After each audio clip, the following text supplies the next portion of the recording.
सांगायचंय महाराष्ट्रातल्या तमाम जनतेला, हे लाईव्ह रेकॉर्डिंग जात असेल, मी जबाबदारीने बोलते, मी खोटं बोलणारी कार्यकर्ता नाही.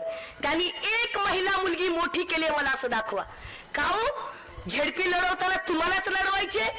माझ्या तेरमध्ये ते शिवाजी तात्या नायकवाडी माझ्या वडिलांचे मित्र आहेत दादा, तुम्हाला माहित असतील, त्यांना घरी बसवलं, मीच झेडपी लढवणार. बरं लढवली ती लढवली, मीच उपाध्यक्ष होणार.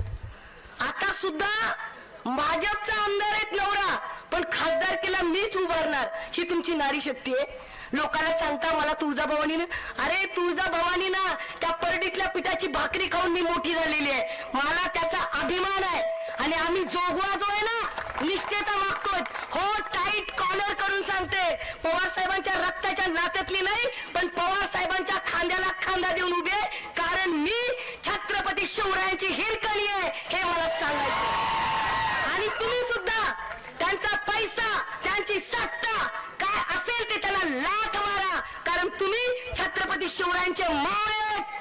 त्यांना सांगा, तुम देखना आंखों से, अरे ओमराजे आएंगे लाखों से.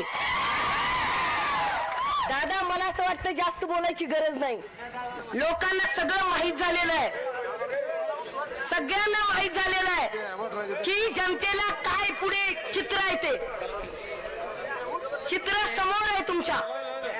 नाही नाही असू द्या, काय होत नाही, आपलेच बंधू आहेत ते, असू द्या. मला सांगायचंय माझ्या जिल्ह्यातल्या जनतेला, तुम्हाला फसवण्याचा जोरात कार्यक्रम चालू आहे.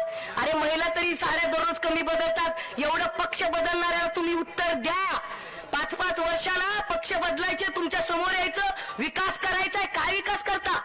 कसला विकास करता? त्यांच्या गावचे काय केलं? संत गोरोबा काकांच्या मंदिराचं काय केलंय? दवाखान्याचं. त्यांच्या मागून मी जिल्हा परिषद मेंबर असून समुद्रवाणीमध्ये चांगला दवाखाना बांधलाय, तो बघवत नाही. तिथं 100 काड्या करायच्या. हे धंदे जोरात, आमच्या शिवाय कोणी नाही. परंतु ही निवडणूक ऐतिहासिक आहे. ही निवडणूक लोकांनी हातात घ्या, महागाईला उत्तर द्या, शेतकऱ्यांचं काय चाललंय त्याच्यावर बघा. सोयाबीनचा भाव काय आहे? मी सोयाबीन, माझे वडील घेतात सोयाबीन, अक्षरशः 450, 4,500, 4200 सोयाबीन झाले. तुम्ही म्हणतात मोदीने 2000 टाकले. अरे कोण मोदी? तुम्हाला मोदींचं का कौतुक वाटतं? मागच्या पंचवार्षिकला तेच का? घरच्या माणसाचं कौतुक नाहीये. हे म्हणजे जुनी म्हण आहे, तुमच्या भाषेत पटेल असं सांगते, घरची फाटक्यात राहील तरी चालेल. Subscribe now and press the bell icon. Never miss an update.